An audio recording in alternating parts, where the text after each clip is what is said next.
ہندوستان کا وہ جانی نثار ہے، اور میرے خیال میں پورے ورلڈ میں جاوید قریشی کو جانا جاتا ہے۔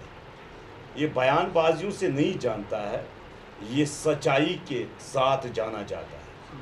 جاوید قریشی نے اس ہندوستان کے لیے، ہماری فیملی نے بہت ساری قربانیاں دی ہیں۔ جاوید قریشی کوئی عام آدمی نہیں ہے۔ جاوید قریشی وہ شخصیت ہے جس کو پورا ورلڈ جانتا ہے، کسی کی سرٹیفکیٹ کی ضرورت نہیں ہے۔ اور رہی بھارتیہ جنتا پارٹی کی بات، بھارتیہ جنتا پارٹی میں ایک کاریہ کی حیثیت سے میں کام کرتا ہوں۔ میں دیش کو چاہتا ہوں اور دیش کو آگے بڑھانا چاہتا ہوں۔ جاوید صاحب، آپ نے کہا قربانیاں ہمارے گھر نے دی، جاوید صاحب کے گھر نے قربانیاں دی ہے۔ کئی ایک لوگ سوال یہ بھی کھڑے کرتے ہیں، جب آپ کمنٹ باکس چیک کریں گے، بہت سارے لوگ بہت سوال کرتے ہیں، یہ ہے کون؟ یہ خالی جو ہے بی جے پی میں ایک چھوٹے موٹے لیڈر ہے، کاریہ کرتا جیسے آپ خود کو کہتے ہیں۔ آج تک جاوید صاحب نے کون سا ایسا کام کیا؟ آج تک ایسا کون سا انہوں نے ایسا کام کیا جس کے اوپر ان کو پراؤڈ ہونا چاہیے؟ تو کام تو کچھ نہیں کیا ہے، یہ کیسے اپنے آپ کو لیڈر بتا؟ میں نے جموں کشمیر کے عوام کی آنکھوں کو کھولا۔ میں نے جموں کشمیر کے عوام جو ڈر کی زندگی یہاں پہ جی رہے تھے، ان کے دلوں سے وہ ڈر اور خوف نکالا۔ وہ ہے جاوید قریشی۔ جاوید قریشی وہ ہے جس نے یہاں کے ان دہشت گردوں کے پتلے جلائے جو آج تک تواریخ میں نہیں جلائے گئے، جنہوں نے اس کشمیر کو لوہی لوہان کیا۔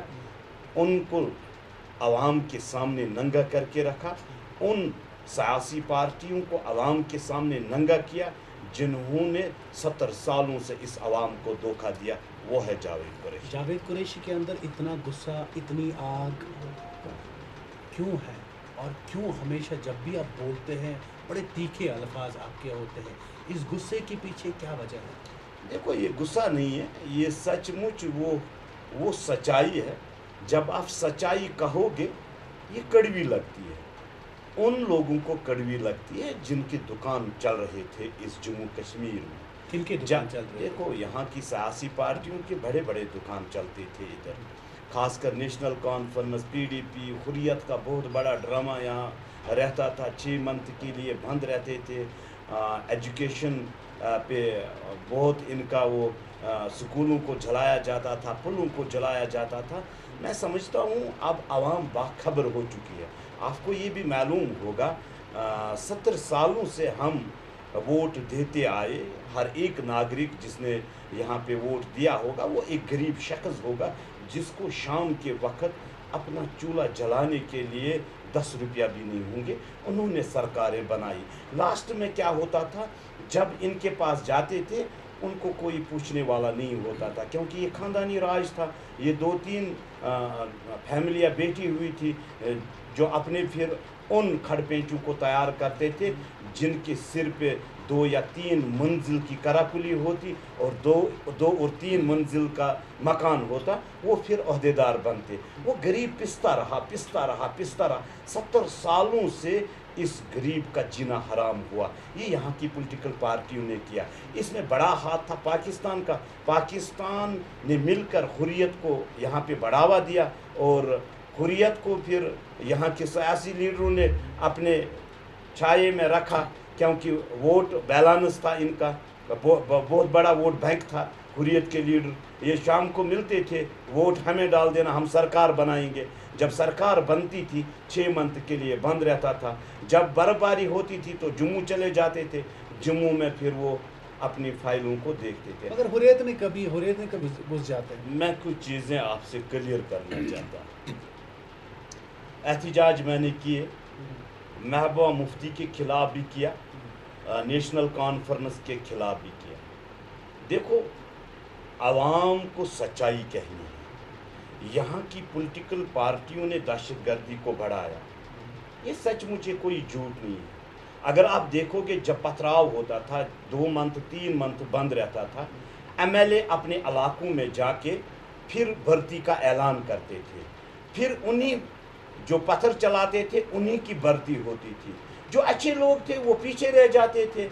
अगर आप ये कहते हैं यहाँ सिलेंडर पॉलिसी निकाली गई ये उमर अब्दुल्ला की सरकार में कि जो पाकिस्तान जाएगा वहाँ से आएगा, इसको नौकरी दी जाएगी। अच्छा, आपको वो लोग, उन लोगों का स्टेटस आपको पता है ना, वो लोग जानते हैं ना आप जिनको लगाया गया, उनके ऊपर क्यों नहीं आप केस दर्ज करते हैं? उनके ऊपर क्यों नहीं आप एक ये करते, प्रेस कॉन्फ्रेंस करते हैं? बात सुनो मेरी, आपने देखा होगा जो बिट्टे कराटी की, जिसने 20 पीड़ितों को कत्ल किया, जेल में है अभी, उसकी बीवी को हक है नौकरी करने का।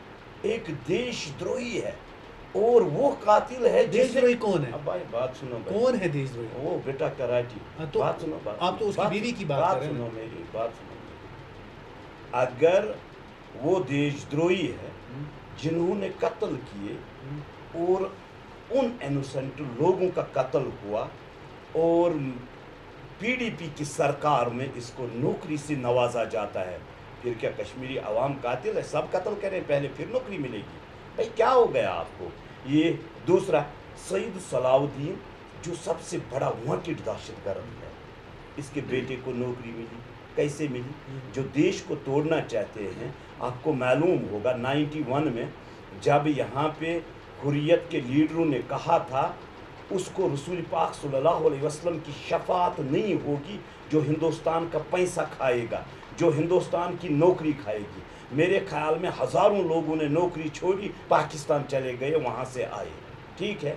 जब फिर जगमोहन की सरकार, जब फिर यहाँ पे जगमोहन था गवर्नर, ठीक है, जितने भी स्कूल फ्लाई एंड ट्रस्ट, जितने स्कूल बंद किए गए, 2-3 मंथ के बाद वही टीचर लगाए गए, वही तालीम देते हैं बाहर बच्चों को, आप पत्थर चलाओ, वही जमात इस्लामी पत्थर चलाने के लिए बोलते हैं, वही जहाद सिखाते हैं उन्हीं को। फिर मुझे बताए, अगर वो रसूल पाक सल्लल्लाहु अलैहि वसल्लम की शफात हमारे लिए नहीं थी तो उनको कहाँ से शफात होगी कब्र में?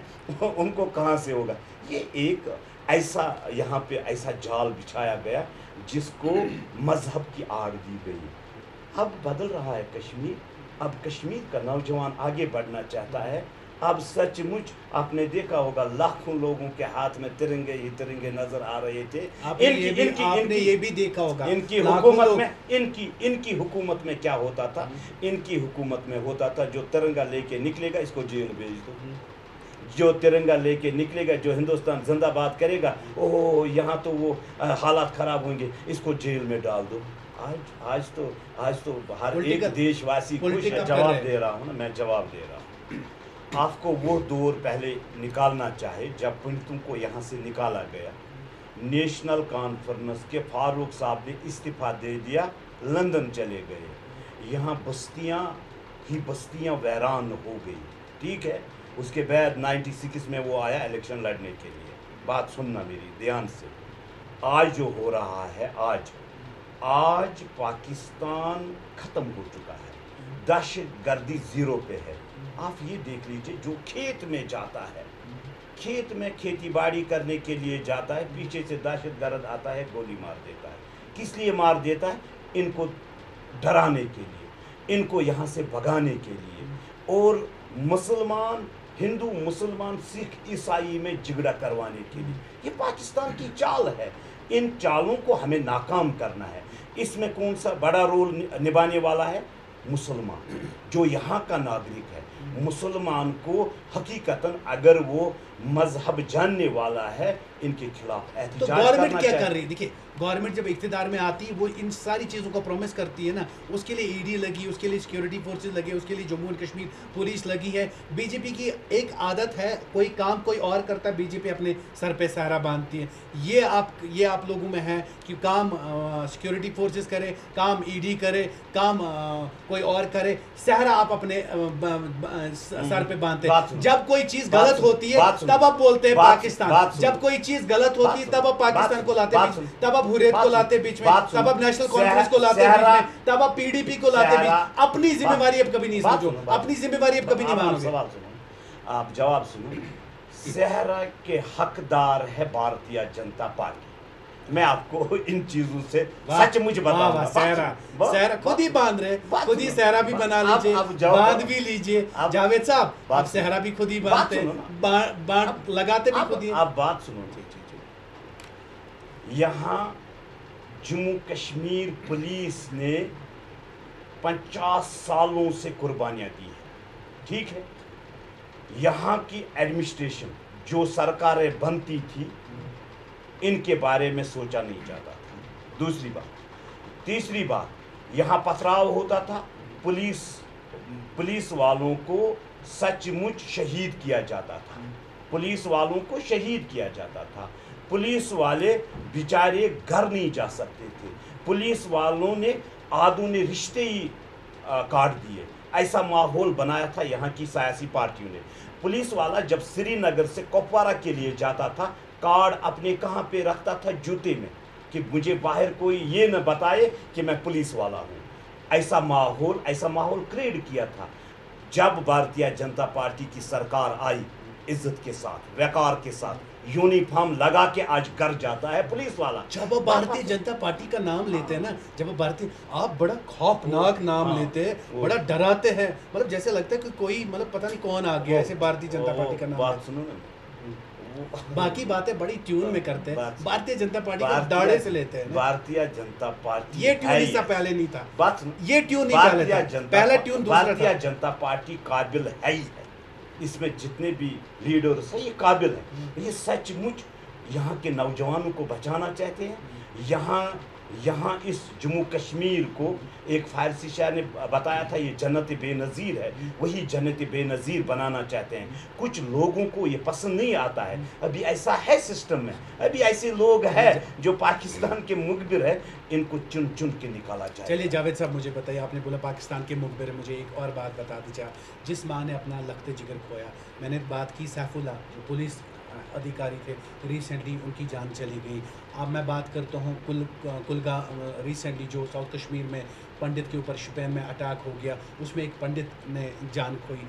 जब आपने बड़े बड़े प्रोमिसेस किए थे, बड़े बड़े वादे किए थे, मुझे बताइए जिस माँ का लखते जिगर खो गया, जिस माँ ने अपना बेटा खो दिया, जिस बहन ने अपना भाई खो दिया, जिस बहन ने अपना सुहाग, अपना पति शौहर खो दिया, उस माँ को आप क्या कहेंगे, उस बेटी को आप क्या कहेंगे, उन बच्चों को आप क्या कहेंगे, छोटे छोटे बच्चे जो। बात सुनोगे, जहाँ दहशत गर्दी है वहाँ देशभक्त लोगों की जानें कुर्बान होती है। बात सुनना मेरी पहले, आम लोगों की जो देश को चाहते हैं। कल जावेद कुरैशी अपने हिंदुस्तान के लिए किसी जगह मारा गया। जावेद कुरैशी के साथ सिक्योरिटी साहब, आम लोगों को कोई सिक्योरिटी नहीं है। कल जावेद कुरैशी किसी जगह अपने देश के लिए मारा गया, मेरी वो शहादत रायगान नहीं होगी, ठीक है, फख्र से नाम लिया जाए।